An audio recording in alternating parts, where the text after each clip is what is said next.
This is Including You, the new series from Lead at Any Level.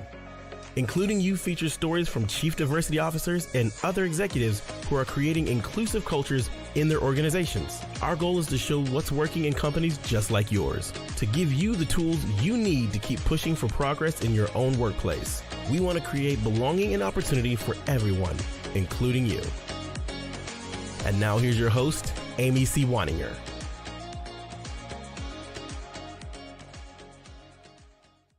Welcome back to Including You. I'm your host, Amy C. Waninger, the Inclusion Catalyst. My guest today is Malaika Serrano. She's the VP for Diversity, Equity, Inclusion, and Belonging at Guild. Guild is a career mobility organization that enables forward-thinking employers to invest in their employees, unlocking life-changing opportunities for personal and professional growth.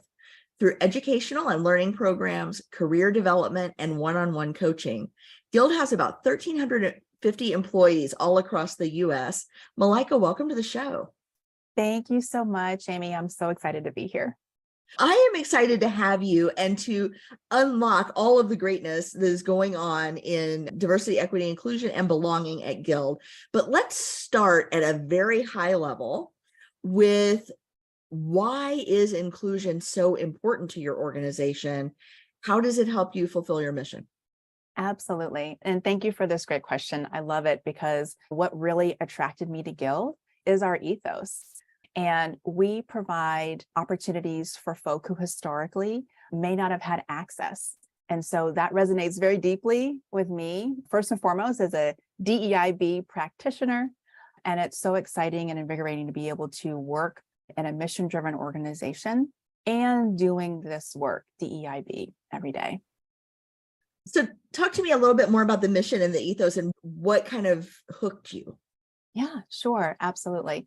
So again, thinking about some of those like DEIB sort of principles, we look at really changing and enacting change around structures and systems. And what Guild does is it says, we recognize that folks have opportunity, but those opportunities have not been available to everyone in an equal or equitable way. And so what we do is we create those opportunities in those spaces for people to really soar and reach their full potential. And what excites me also as a caregiver, as a mama of two little kids, it not just supports the person who's taking on that opportunity, but it reverberates across their community, their families, et cetera. So it's just an awesome opportunity and a way to scale all that richness and that goodness.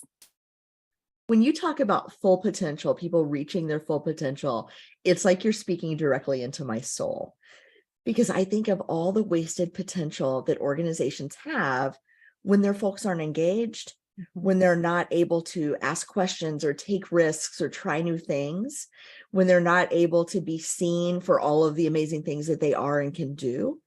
And so unlocking some of that, not just for the employee, but it sounds like also for the employer to be able to recognize and harness some of that is also an important part of what you do. Is that correct? That is absolutely correct. 100%. Yeah. Yes. And I would say in terms of our holistic approach to DEIB, we really do strive to create that equitable and inclusive space where investing in diversity, again, is tied hand in hand with our mission. And kind of continuing along with the theme that you were talking about, Amy, in terms of the employer and the employee both benefiting from it, we also believe this should be a priority for every single company. Diversity, equity, inclusion, and belonging, it really is more than just a philosophy at Guild. It's central to who we are, why we exist. And if I may, I'd love to share just a little bit more about the strategy that we have laid out at Guild. So really believe in, if you will, taking care of home first. And so our DEIB strategy is centered around 4 different pillars: the workforce, the workplace, our marketplace, and our community. And when I joined Guild 2 years ago, I really focused and centered around those first 2 components of our pillars. So really focusing on the workforce. So the incredible humans who are at Guild working every single day, as well as creating an equitable space of inclusion and belonging where everyone, can show up and be their full authentic selves. This is an interesting way to look at these pillars because I've heard these expressed different ways, Mm-hmm. but I really like not just the play on words and but the way they connect linguistically: workforce, workplace, marketplace, and community, because that's a little bit different. It's a different feel than when companies, we focus on people and environment and market opportunity, and which is stale, but these words really bring those pillars home. Can you talk about what you're doing within those that you feel like is really moving the needle for Guild? Yeah, absolutely. So let's take, for example, our workplace pillar. So one of the things that we're really proud and excited about is that we rolled out compulsory DEIB learning journeys across the company at scale. And so once someone joins Guild, first and foremost, they have an hour-long onboarding with DEIB, with Team DEI. So that, yes, ma'am, that really sets the tone on the stage for the importance that the company places on DEI. And then afterwards, we have a session for Guilders that covers diversity, equity, inclusion, privilege, allyship, and a lot more. And our DEIB learning journeys have kind of two different components to them. One of those cover the topics that I just mentioned: active allyship, looking at inclusion, as well as unconscious bias. And then we also have another track for managers. So looking at inclusive performance evaluation, inclusive hiring practices, working with colleagues with disabilities, and also, very importantly, a hybrid working environment. So really make sure that everyone has that kind of baseline understanding, because that really does help infuse an inclusive spirit and environment. And then, of course, hiring practices is really important. And we take a lot of intentionality around looking at the workforce. How are we bringing folks equitably and inclusively with an eye to diversity into the organization, into the company? And for example, we do job description bias reviews.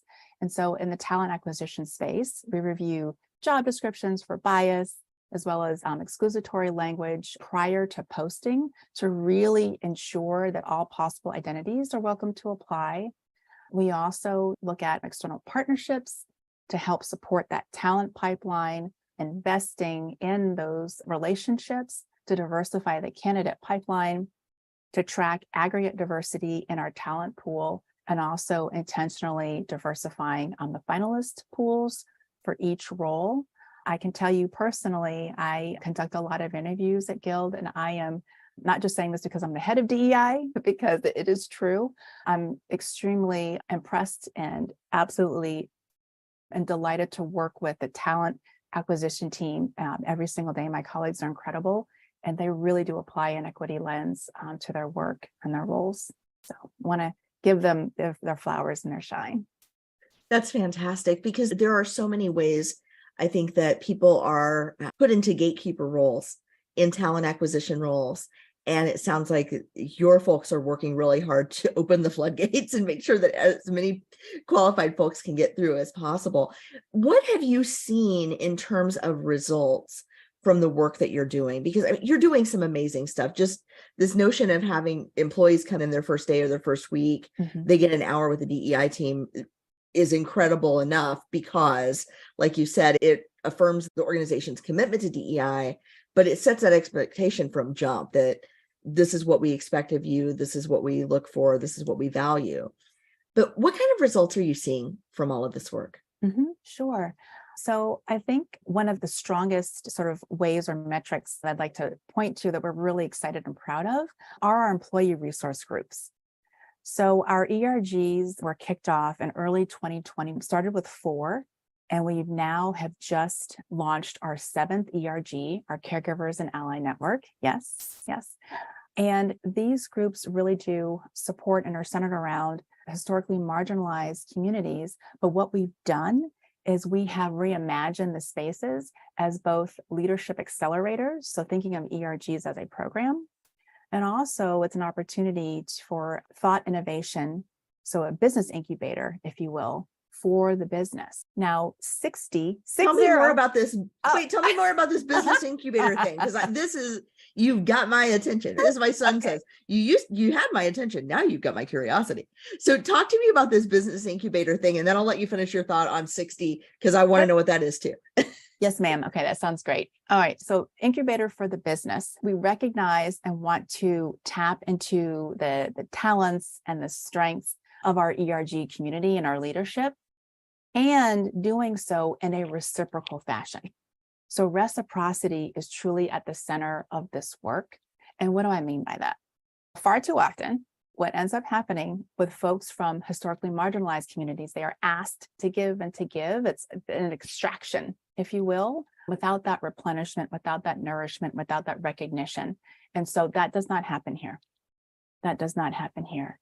Ways in which we are sure to be able to recognize and reward our ERG leaders. So our ERG leaders receive compensation, and they have choice. That can be in the form of cash or equity, as well as our executive sponsors receive compensation. Our ERGs are also receive a really significant budget. And so this tie-in between an incubator for the business, so the business, meaning it could be, say, engineering or someone in our member services division, or oftentimes on the people team, say, hey, we're working on a new benefits package.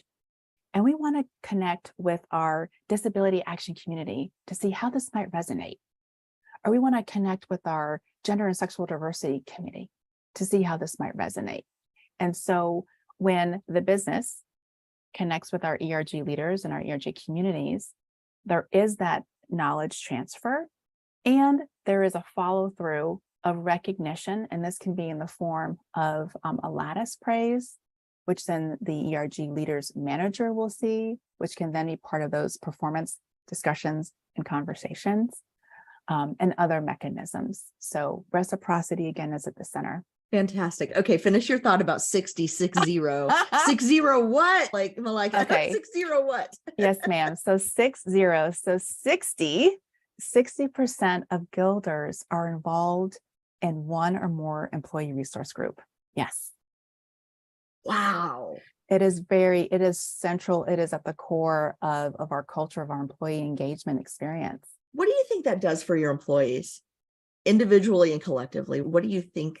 So we know, based on the feedback that we receive from ERG leaders and folks who participate in programs time and time again, that folks are reporting that they're feeling seen, that they're feeling respected. I can't tell you how many times, Amy, I've participated in an event and either the speaker or someone in the audience says, wow, this is the first time I've been in a company where Ramadan was celebrated or recognized, or wow, this is the first time I've been in a company where we can have these kind of discussions. And so it makes me feel, I get chills, and it makes me feel really happy and proud, because this is who we are. This is DEIB in action. And it occurs to me too, that not only are you doing this internally, but you're creating a model and setting a bar for your clients to emulate as well. And I'm imagining that most of your focus is internal in your role. Yeah. But do you want to say anything about the ripple effects outward from the company? Certainly. Really excited to share that last year we did receive a national award for our work with employee resource groups. So what the work that we're doing really truly is leading edge. And when I mentioned the different pillars of our strategy, the marketplace arena, that's one where in this kind of coming year, we're excited to expand and to do more work in that space, and really welcome the opportunity to connect with some of our employer partners or academic partners, share some best practices around this work. Yeah, as you're talking, I'm hearing the cash register ring. I'm hearing a lot of investment, which is the right thing to do, but it's rare as in this space. I'm hearing a lot of investment and a lot of support. Where do you think that support comes from? How did you build that, or was that built in? So I've got a clear answer for you, Amy. And you're absolutely right, especially thinking about what's happening in the macro environment right now with DEIB. We are under attack. But however, I'm in a space where not only is DEIB prioritized by our leaders, folks actually do fund this. And so when I joined Guild as the head of DEI, there were a couple of fights, if you will, that I never had to fight. And one of those is sponsorship, meaning in the form of compensation for ERG leaders, as well as a budget. And those are two huge hurdles that so many heads of DEI and DEI managers have to face every single day. But that decision was made by our CEO, by Rachel Romer.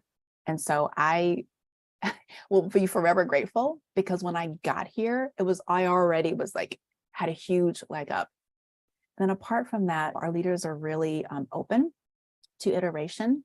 And so there's a lot of support. I report directly to the Chief People Officer, Dean Carter, who's fantastic, and also one of the exec sponsors for our GSD ERG, which is great. And so many of our C-suite or L1 have served as executive sponsors for our employee resource groups.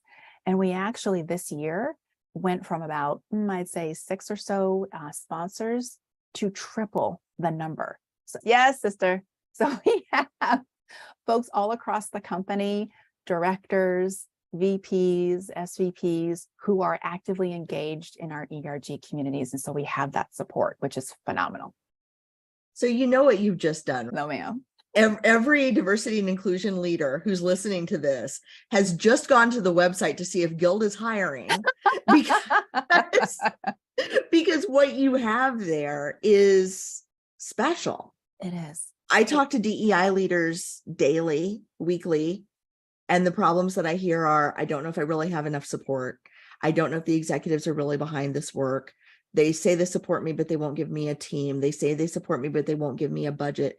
They say they support me, and you're just saying, no, they support me. They do. They do support me. And speaking of team, we have a really strong DEIB team. And because we have that team and we are resourced, and our ERG leaders receive compensation and recognition, we have been able to soar and scale at an incredible rate. And it would not have been possible without that support from the very top. That's mission critical. Absolutely. So with all of that, what is it that you'd like to accomplish in the next year? Or what would you like to see changed? I know you're doing more marketplace work, but what's a goal that you've set for your organization or for your team for the next year? Yeah. So one of our goals actually is centered around data. 2 years ago, when we launched our ERGs and we were starting to do a number of different engagement exercises, some of it was based on more kind of like anecdotal pieces and some ground up pieces. But we have gotten a lot more intentional and sophisticated around gathering and collecting and analyzing DEIB data. And so to that end, we have employee engagement data around certain dimensions of diversity, equity, inclusion. And we also kicked off a few months ago a project that I'm really passionate about, and that is an expansion of those sort of historic EEOC questions, the 5 kind of 1975 wants their questions back, that one. And what I like about the expansion is that it really enables more people to be seen and to be counted and to be able to express themselves more fully and more richly and more deeply. And with that data, so some of the questions, for example, are around looking at gender identity, looking at caregiver status, looking at veteran status, so on and so forth, really more expansive around disabilities, because we know that there's diversity that is apparent and also non-apparent. And we want to make sure that everyone has an opportunity to be heard and to be recognized. And so that's like one of the big things that we're working on this year is continuing to hone in on those data-driven practices. I think that's really important because it's hard to know, and you said you watched some of my stuff, so you've probably heard me say this 1,000 times. It's hard to know who feels included, who doesn't, and why, unless you really ask and you get down into that level of data. And what I think is interesting about some of the questions that you're asking, these are not fixed, immutable traits. These are things that are fluid and change over time, and people's understanding of them changes over time. And so I'm not to put words in your mouth, but I'm guessing this is going to be a pulse check repeatedly because caregiver status changes. People's understanding of disability changes, people's understanding of gender and sexuality changes over time. And it's hard to know where your folks are experiencing or how your folks are experiencing the workplace without understanding where they're coming from in that experience, right? Mhm. Absolutely. 1,000%, Amy. And when you think about, what resources you have available, you want to make sure that you deploy those resources in ways in which they're going to have the greatest impact. And therefore, by doing this big data redesign project and really going out to our community and saying, hey, we want to expand the way in which we're gathering data, the way in which you can show up here at Guild, we're then going to be taking that, and that's going to help us drive decisions around our programming processes, et cetera. I am so excited that Guild has you in the seat that you're in doing this amazing work. I am excited for the work that you're doing as a company, and I can't wait to see more great things and more national awards for your work. Congratulations on that. Thank you. And yeah, Malaika, thank you so much for being here today and for sharing this with our audience. Oh, thank you so much, Amy. This was a real honor and a real treat for me, so I really appreciate it. Thank you. Likewise, thank you. If you've enjoyed this episode, follow Lead at Any Level on LinkedIn and YouTube. Then join us for Including You video simulcast every Thursday at noon Eastern. Including You can also be enjoyed each week as part of the Living Corporate audio podcast series, available on all major podcast platforms. Learn more at living-corporate.com. Including You is brought to you in part by Lead at Any Level, a boutique training and consulting firm improving employee engagement and retention for companies that promote from within. Lead at Any Level. Leaders can be anywhere and should be everywhere. Learn more at leadatanylevel.com. Lead at Any Level and its logo are registered trademarks of Lead at Any Level LLC. The views and opinions of guests on our show do not necessarily reflect the positions of Lead at Any Level, Living Corporate, or the sponsors of Including You. That's it for this week's edition of Including You. If you enjoyed this episode, be sure to like and subscribe wherever you get your podcasts. Don't forget to leave us a comment or review so we know what you enjoyed about the episode or the series. Be sure to join me next week when my guest will be Julie Cantor. She manages mentorship programs